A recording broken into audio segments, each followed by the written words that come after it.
Presiden mendadak mengumumkan kenaikan harga BBM pada Sabtu siang.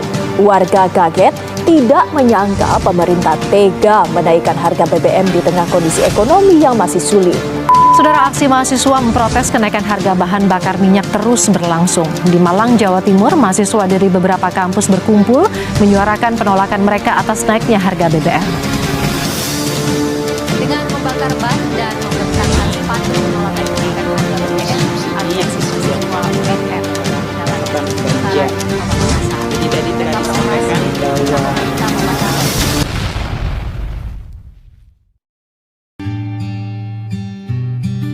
karena BBM itu banyak, kenaikan BBM akan mempengaruhi yang lain. Misalnya kalau saya sebagai ibu rumah tangga ini terutama bahan kebutuhan pangan ya seperti sayur, daging, tempe itu sudah jelas mengalami kenaikan. Beratnya di situ. Untuk listrik mungkin untuk saat ini belum ya, soalnya kan uangnya belum ada. Soalnya kan untuk kendaraan listrik juga mahal. Kemungkinan sih transportasi umum. Cuman kan di Malang ini transportasi umumnya juga belum memadai, jadi ya pakai yang ada dulu aja. Setelah kenaikan sih Mbak, sebenarnya ya mungkin dari rekan ojol mungkin ya ada yang sedikit dirugikan, soalnya memang kenaikan gitu ya Mbak. Jadi memang biasanya bahan bakar yang biasa beli segini malah jadi nambah. Kenaikan BBM otomatis kan ya kita menyesuaikan ini ya, tarifnya mesti naik, otomatis kan menunggu konsumen customer mesti ya banyak memilih gitu ya. Karena sekarang ini tidak hanya satu perusahaan gitu lah. Naik konsumen berkurang juga atau konsumen semakin naik? Setelah BBM itu naik memang ya seret Mbak. soalnya kan kalau semenjak BBM naik, ongkosan juga sedikit naik sih Mbak. Jadi ya sama aja sih, karena ya meskipun naik sedikit, ya sedikit membantu lah. Soalnya dari semenjak BBM naik, jadi yang di aplikasi juga naik, meskipun cuma sedikit lah. Jadi membantu lah meskipun cuma sedikit. Berarti ada perbedaan ya Pak ya? Iya, betul Mbak. Iya. Ada penghasilan Pak, nipis penghasilannya dari sebelum-sebelumnya itu menurun drastis. Pengeluaran BBM Mbak tergantung dari pemakaian armadanya. Kalau sering ngesla nggak dapat penumpang ya kita tekor ke BBM. Kalau keuntungannya ya punya negara kan. Kalau kitanya kan orang kecil nggak tahu gitu. Yang penting gini, cari nafkah seadanya, yang sebisa mungkin. Itu dibelikannya karena aku udah bisa naik sepeda kayu. Nah, tapi buat jarak ke sekolah itu terlalu jauh untuk naik sepeda kayu.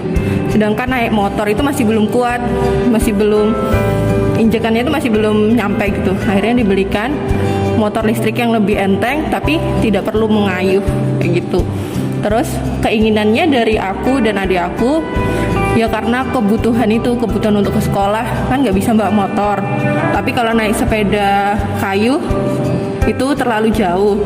Terus habis itu kalau mau naik angkot itu treknya nggak ada, dan kalau mau naik Gojek itu juga bakal terlalu mahal. Akhirnya keputusan orang tua dibelikan sepeda listrik untuk ke sekolah. Dibandingkan motor lebih lambat sih ya daripada motor. Itu kekurangannya. Tapi kalau dibandingkan motor lagi, kelebihannya adalah lebih enteng gitu. Kalau motor kan berat, kalau sepeda listrik itu lebih enteng dan dapat parkirannya juga jadi lebih mudah gitu. Kalau parkir motor itu menurutku lebih susah dibandingkan sepeda listrik gitu. Tapi kalau dibandingkan dengan sepeda kayu, sepeda listrik lebih cepat dan menurutku juga lebih Selain lebih cepat juga lebih efisien gitu. BBM naik baru kerasa. Kalau naik motor gitu kan jangka waktu dari ngisi bensin pertama sampai ngisi bensin lagi itu kan lumayan dekat, soalnya BBM yang dapat lebih sedikit dengan harga yang sama gitu. Jadi lebih memilih buat naik sepeda listrik. Soalnya kalau naik sepeda listrik itu biaya charge-nya itu nggak terlalu menghabiskan banyak watt listrik gitu. Jadi menurutku lebih murah pakai sepeda listrik dibandingkan naik motor yang menggunakan bahan bakar bensin. Sejauh ini aku nggak mengalami masalah karena kelangkaan tempat yang menyediakan bahan bakar listrik. Soalnya aku kalau ngecas sepeda listrik, motor listrik itu selalu di rumah. Karena dari pabriknya itu dapat cas portable yang bisa dicolokin di stop kontak yang ada di rumah gitu. Jadi aku nggak perlu keluar buat nyari tempat yang bisa menyediakan charge untuk sepeda listrik. Mungkin kalau misalkan aku keluar terlalu jauh dan baterainya hampir habis, itu yang aku kebingungan buat nyari tempatnya gitu. Tapi selama ini kalaupun baterainya hampir habis atau bahkan habis di tengah jalan, sepeda listriknya itu masih ada kayuhannya, jadi aku masih bisa mengayuh. Nah, penjualan ke mobil yang berbahan bakar minyak hampir ada saat ini, hampir ada. Kenapa? Karena saat ini memang pertama masyarakat luas belum terlalu mengenal EV. Yang kedua, saat ini dengan banyaknya pilihan, ya, EV kan tidak hanya merek Hyundai sekarang kan. Nah, sekarang masyarakat udah mulai melek nih, dengan kendaraan dengan tenaga listrik. Nah, kenapa? Saat ini sih memang dari segi harga untuk mobil yang bertenaga listrik masih relatif lebih tinggi dibandingkan harga mobil yang berbahan bakar minyak secara harga.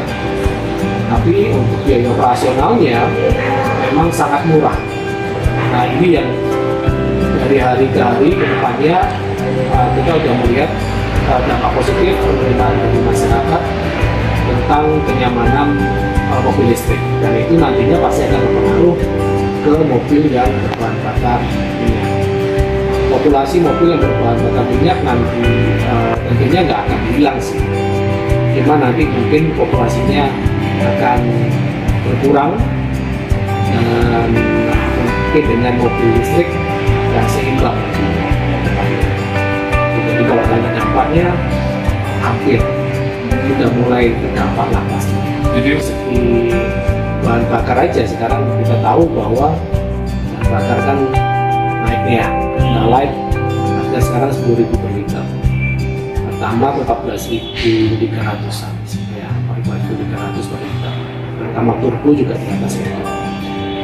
Nah, dibandingkan dengan listrik, salah satu contoh produk kita Ioniq 5 itu untuk baterai full saja itu membutuhkan biaya listrik yang tidak sampai 100.000 rupiah.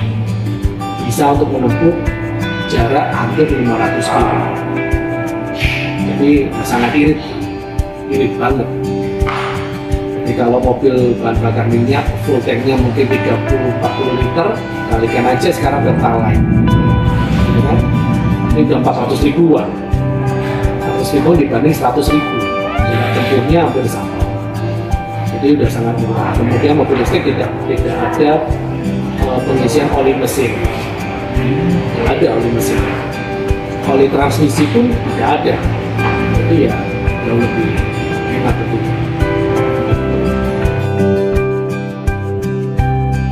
Permintaan masyarakat sekarang dari segi pemesanan kita ya, pemesanan yang di Ioniq 5 justru surprisingly kita di angka yang antriannya lumayan panjang, artinya banyak ya. Ada artinya kesadaran masyarakat sekarang tentang hemat bahan bakar, tentunya dengan nol emisi ya, lingkungan terutama itu udah mulai terasa lah di masyarakat. Untuk bahan bakar mobil listrik begini, mobil listrik kan ditenaga dengan baterai ya. Kita tahu bahwa Indonesia salah satu penghasil nikel besar di dunia, salah satu. Nah, saat ini kita tahu pemerintah kan juga melarang ekspor nikel mentah, ya kan? Akhirnya dimanfaatkan untuk kepentingan banyak orang. Dan sekarang kita tahu YB sendiri juga sekarang sudah bangun pabrik baterai di Indonesia, itu di Karawang. Terus kita tahu di Batang juga pemerintah juga sedang bangun pabrik baterai. Jadi nantinya ke depan Indonesia akan menjadi salah satu produsen baterai di dunia. Semuanya seperti itu. Jadi mobil listrik di Indonesia prospeknya sangat besar karena ya kita termasuk penghasil nikel terbesar. Jadi supply baterainya tidak perlu impor lagi, tapi sudah diproduksi di Indonesia. Itu akan memangkas kos yang lumayan banyak. Tapi tentunya ya ini juga ada kesempatan untuk menjual ke produk lain.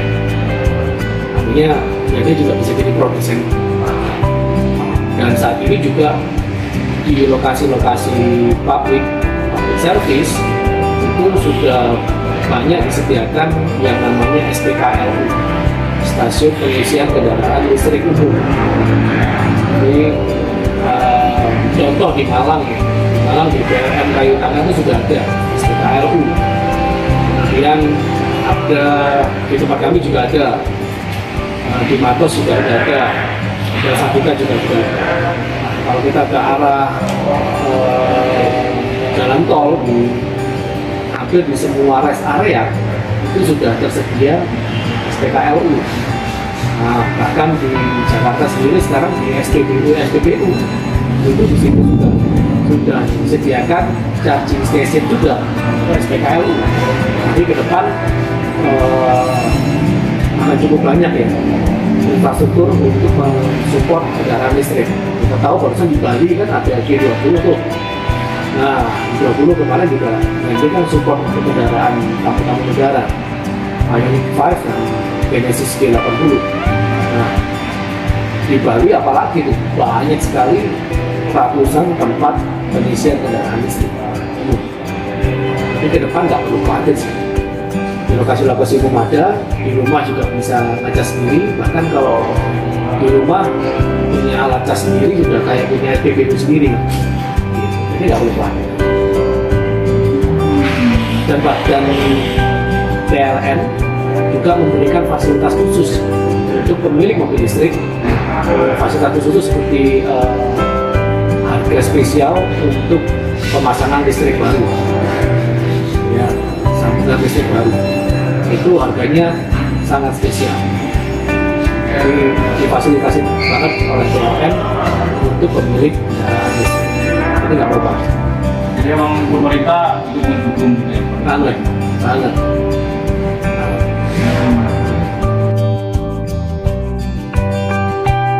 Ya, jadi kalau dari hitungannya tentu ya itu pemerintah ya. Tapi jujur mobil listrik ini punya punya keistimewaan yang lain dalam hal pajak. Pemerintah memberikan fasilitas diskon spesial untuk pemilik kendaraan listrik. Ada contoh, Ioniq 5 kita itu harganya 869. Ada 869. Pajaknya, pajak tahunannya itu hanya kurang lebih 900.000 saja. Bayangkan mobil kendaraan yang berbahan bakar minyak harga 800-an itu sudah pasti 5 jutaan ke atas. Iya kan? Ini hanya 900.000 saja. Bahkan kayak salah satu merek lain yang saat ini ada EV, yang kecil mobilnya, itu pajaknya harga 300 ribuan. Mobilnya harganya 300 jutaan. Itu hanya 300 ribu pajaknya. Seharga motor, ya kan? Jadi menarik mempunyai kendaraan listrik dapat fasilitas pajak tahunan yang sangat murah. Saat ini tidak ada yang murah. Yang kurang pemahaman ada, pasti kurang pemahaman saja, tapi menolak tidak. Khususnya kalau menolak itu bukan menolak, pertimbangan pemahaman, pertimbangan dan sebagainya. Karena memang harganya kan sekarang masih relatif lebih tinggi dari harga mobil yang berbahan bakar minyak. Jadi berpikirnya sih di situ.